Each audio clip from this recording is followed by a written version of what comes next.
Através da educação, adquirimos conhecimentos, aprendemos uma profissão, ganhamos qualidade de vida. O conhecimento compartilhado tem o poder de promover o bem comum. A experiência particular de cada cidadão dentro da sua realidade social contribui para avanços. Por isso, a educação é um bem público e tem profundos impactos na vida social. O conceito de cidade educadora vem ganhando relevância desde a década de 90. Uma cidade educadora é aquela que, para além de suas funções tradicionais, reconhece, promove e exerce um papel educador na vida dos sujeitos, assumindo como desafio permanente a formação integral de seus habitantes. Os prefeitos, vereadores e demais servidores públicos são representantes das cidades e cabe a essas pessoas colocar em prática o projeto. A Associação Internacional de Cidades Educadoras, com sede em Barcelona, estabelece e fiscaliza regras para as cidades do programa. A cidade aceita precisa assumir compromissos e exigências. Não é só ter um rótulo e um status. Aprendemos que uma cidade pode enriquecer a vida de seus habitantes com alternativas para integrar as atividades sociais e culturais, de forma a privilegiar a formação, promoção e desenvolvimento dos cidadãos, especialmente dos jovens e crianças. Sendo assim, a educação é primordial. De acordo com a Associação Internacional das Cidades Educadoras, as cidades são educativas por si, mas elas também tornam-se educadoras quando assumem essa intenção, consciente de que suas propostas têm consequências em atitudes e convivências e geram novos valores, conhecimentos e habilidades. Entre os princípios da Carta está o de que todos os habitantes poderão usufruir das oportunidades de formação com igualdade e liberdade. Temos uma escola cidadã e uma cidade educadora quando existe diálogo entre a escola e a cidade.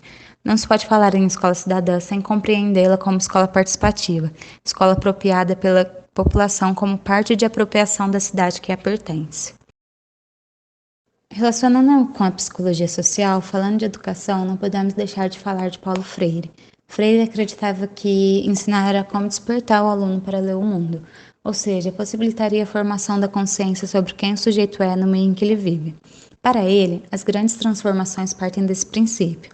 A alfabetização era, para o educador, um modo de os desfavorecidos romperem o silêncio em que são colocados, podendo ser, então, os protagonistas da própria história, como escreveu em seu livro Pedagogia do Oprimido. Suposta aplicação de sua filosofia nas escolas públicas é alvo de críticas por parte do Bolsonaro, que diz que seus ensinamentos marxistas atrapalham o desenvolvimento dos alunos. Em sua candidatura, diz que, se eleito, iria entrar com lança-chamas no MEC e tirar Paulo Freire lá de dentro. Freire ficou conhecido pelo método de alfabetização para adultos, que leva seu nome. Ao criticar o ensino tradicional das escolas, Freire aponta a necessidade de reinventar a escola em outras perspectivas, apresentando indicadores de uma escola pública crítica, popular e libertadora, que possibilite aos educandos serem sujeitos ao conhecimento e aprendizagem, com autonomia para poder escolher e decidir suas ações sociais e educacionais. A educação popular freiriana é vista como referencial para mudar a escola na América Latina, com vista a uma escola pública emancipadora e democrática. Freire não está nos currículos das escolas públicas, mas sim como referência para aqueles que praticam pedagogia todo dia. É o acesso da criança que a educação não está acessando, é estrago sem tamanho, tô achando que faz parte de um plano. Deixa a criança estudar, fazendo o céu infinito que a criança vai acessar. Mas por onde? Se eles plantam a fome, quem é que colhe, quem é que come? Mataram a educação. Objetivo que não conteste, não acesse, padrão, é o cidadão que só obedece. Meninos mimados não podem reger a nação, mas eles se esqueceram, a resistência cresce. Meus mestres, minhas mestras estão na rua, persistência na luta, clareza na trajetória. Aprenderam com a própria história, não calar a voz, reinventando Paulo Freire em todos nós.